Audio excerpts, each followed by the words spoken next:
She went to church to read, not to party, not to do anything wrong. She just needed somewhere quiet, somewhere safe to study, and the place she chose was the house of God. But on the 27th of May, 2020, the house of God became the scene of one of the most horrifying crimes Nigeria has ever witnessed. This is the story of Vera Uwaila Omozuwa, and it will break your heart. Welcome to True Crime Peter, the channel that tells the stories that deserve to be told and keeps the memory of victims alive.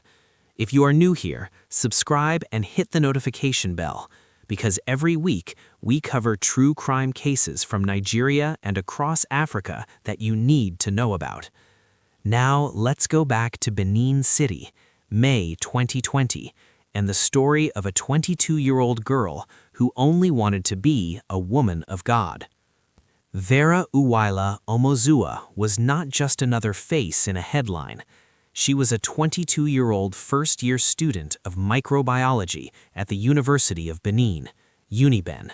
Brilliant, disciplined, kind. But what most people did not know was that Vera had a deeper calling.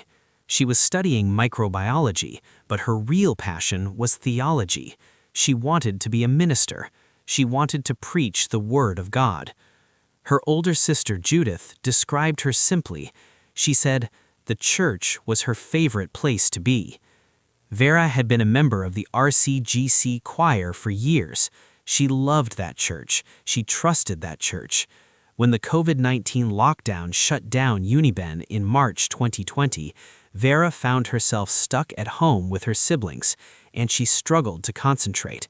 So she did what felt natural to her. She went to her church, the RCCG Miracle Sanctuary Megaparish in Ikpoba Hill, Benin City, to read in peace. She had been doing it for weeks, every day, quietly, safely, until the day she wasn't safe anymore. Wednesday, May 27th, 2020. Vera walked to church like she had done so many times before. Her sister Judith walked her to the gate of their home, teasing her about borrowing her clothes, not knowing that would be the last time she would see her sister alive. Inside the church, Vera settled down to study, alone, quiet, safe, or so she thought. Then men came in. According to what Vera was able to tell doctors before she lost consciousness, unknown men forced their way into the church. They attacked her, they raped her, and then they picked up a fire extinguisher and smashed it into her head. They left her for dead on the floor of the church. It was the church security guard who found her. He had come to collect the keys and noticed someone was already inside. When he walked in, he found Vera lying in a pool of blood, half conscious, her white dress soaked red. He called for help immediately. Vera was rushed to the University of Benin Teaching Hospital. She was alive, barely. For 3 days, doctors fought to save her.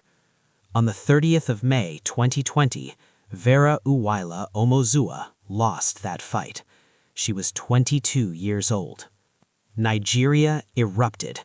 The hashtag Justice for Uwa spread across Twitter, Instagram, and Facebook within hours. University students marched to the police station in Benin City in protest. Women across Nigeria shared her story with tears and rage. Because this wasn't just a murder. This was a girl who was attacked in a church, in a place that every Nigerian, Christian or Muslim, understands as sacred, as protected, as safe. If you are not safe in the house of God, where are you safe? The outrage was so intense that angry youths set the RCCG branch in Ikpoba Hill ablaze. President Buhari ordered the police to find her killers. The Edo State Governor Godwin Obaseki mandated a full investigation. The Inspector General of Police deployed additional forensic support to Edo State. Even Pastor Enoch Adebaye, the overseer of RCCG and one of the most powerful religious figures in Nigeria, released a personal statement condemning the attack and joining the cry for justice. Vera's father, Joseph, spoke to journalists devastated. He said, "My daughter was very kind, very intelligent and disciplined. We had just celebrated her admission to university." And her mother, who ran to the church when she heard the news, described what she saw when she found her daughter.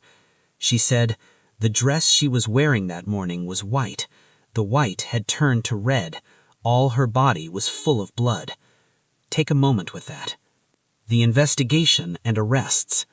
Police moved quickly, partly because the entire country was watching. Forensic evidence was gathered from the scene. The blood-stained fire extinguisher was recovered. Within weeks, a suspect was arrested. Then more followed. By August 2020, just 3 months after Vera's death, the Edo State Police Command paraded 6 suspects in connection with her rape and murder. The Commissioner of Police, Johnson Kokumo, confirmed that post-mortem results verified she had been raped and that the suspects had confessed. 6 men, arrested, confessions made. Nigeria breathed a small sigh of relief. But here's where the story gets complicated, because arrests are not convictions, confessions are not sentences, and in Nigeria, as we have seen again and again, the distance between an arrest and actual justice can be a very, very long road. The case entered the court system, and the noise, as it so often does in Nigeria, began to fade. Vera's case was not an isolated incident. In the same week that Nigeria was mourning her, another young woman was trending on social media, raped and murdered at her own home in southwest Nigeria. Amnesty International's Nigeria director said something that has stayed with many people.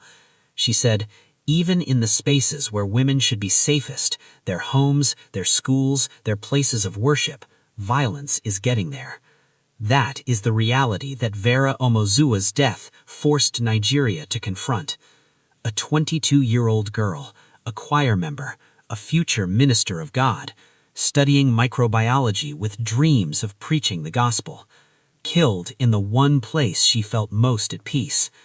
Her case became a symbol of every Nigerian woman who has been failed by the systems that were supposed to protect her. And whether full justice was ultimately served for Vera in a way that truly matched the horror of what was done to her remains a question that many Nigerians still ask today. Vera Uwaila Omozuwa wanted to preach the word of God.